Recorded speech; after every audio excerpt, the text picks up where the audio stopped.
اسمع كده معايا بس، شوف شوبير بيقول ايه.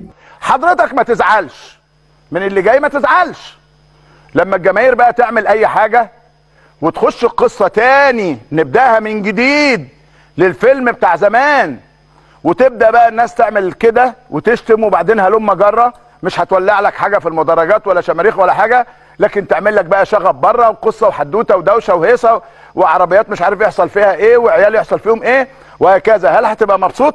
احمد شوبير بيحرض رسمي، احمد شوبير بيعمل فتنة علني على التلفزيون ومش همه اي حاجة. طب ايه السبب؟ ايه اللي حصل لده كله؟ عشان رابطة الاندية نزلت فيديو عندها بتتريق او يعني بتعمل كوميكس كده على لاعب النادي الاهلي احمد رضا. وطبعا من ساعة ما الفيديو ده نزل والدنيا كلها اتقلبت، عارف انت اللي هو في موضوع مهم جدا حصل في مصر، الاقتصاد انهار، في طيران وقع، في حاجة كده زلزال. ايه اللي حصل لده كله والناس كلها والناس كلها زعلانه؟ احمد شوبير على القناه بتاعت النادي الاهلي كان عايز يوم يقلع هدومه كده ويمسك السكينه وينزل يدبح في كله، حاجه ما بتشوفهاش الا عندنا في مصر. وكأن احمد شوبير نصب نفسه ان هو راجل ضد الفتن، وان هو مش عايز يعمل مشاكل بين الجماهير، وان رابطه الانديه بتساعد على زعزعه الاستقرار القومي لمصر، وان رابطة الاندية ارتكبت جريمة جدا لا تغتفر ولازم ان احنا نعاقب المسؤولين، لا وكمان ده احنا بقى عايزين نحاكمهم ونسجنهم كمان. وكأن احمد شوبير تجرد من مشاعره ونسي كل الحاجات اللي كان بيعملها جمهور النادي الاهلي ولاعيبته. يعني كنا بنشوف مثلا جمهور النادي الاهلي كان بيشتم في جمهور الزمالك وجمهور الاسماعيلي، وكان ماسك شيكابالا، ده كان مادة للسخرية في كل المباريات اللي شيكابالا كان بيشارك فيها. وطبعا احمد شوبير ودن من طين ودن من عجين، وكأنه مش عايش معانا على الكوكب الحقيقة. كمان رابطة الأندية أو الصفحات اللي منتمية للنادي الأهلي لما كانت بتتريق على لعيبة الزمالك تريقة شنيعة جدا جدا، ما كانش حد بيتكلم ولا حد كان بيقول لهم إيه، وكان الرد اللي كان بيتقال على طول إن إحنا كورة ودي ترفيه والعملية كلها مش مستاهلة إن إحنا نتضايق يعني. ولكن الموضوع لما يمس كرامة النادي الأهلي أو يمس حاجة بتخص النادي الأهلي بتقوم الدنيا وما تقعدش. طلع بسرعة على طول أحمد دياب رئيس رابطة الأندية وقال لك ما ينفعش اللي حصل ده، واحنا مسحنا الفيديو واللي قائم على الفيديو واللي عمله حولناه للتحقيق وهيتحاسب، وكأنه ارتكب جرم شديد جدا جدا. ولكن زي ما قلت الموضوع لما بيروح للزمالك او بيروح لأي فرقة تانية المسؤولين كلهم بيبقى على قلبهم زي العسل وكأنهم مش شايفين حاجة، واحنا يا جدعان دي كورة انتوا متضايقين ليه؟ الحقيقة ده تحريض واضح وصريح جدا جدا من احمد شوبير، ولكن كالعادة محدش هيكلمه لان هو شغال في قناة النادي الاهلي. طبعا على طول طلع احمد شوبير في رساله لطه عزت رئيس لجنه المسابقات وقال له ان انت مش هتكمل في منصبك عشان انت ما بتطبقش اللوائح بشكل صحيح. يعني احمد شوبير متيقن ومتاكد مليون الميه ان الراجل بتاع لجنه المسابقات مش هيكمل في مكانه عشان الراجل يعني في فيديو نزل وفي لوائح ما بتطبقش. حاجات غريبه الحقيقه ما بنشوفهاش الا في مصر. اوعى حد يقرب من النادي الاهلي الدنيا كلها تقوم عليك.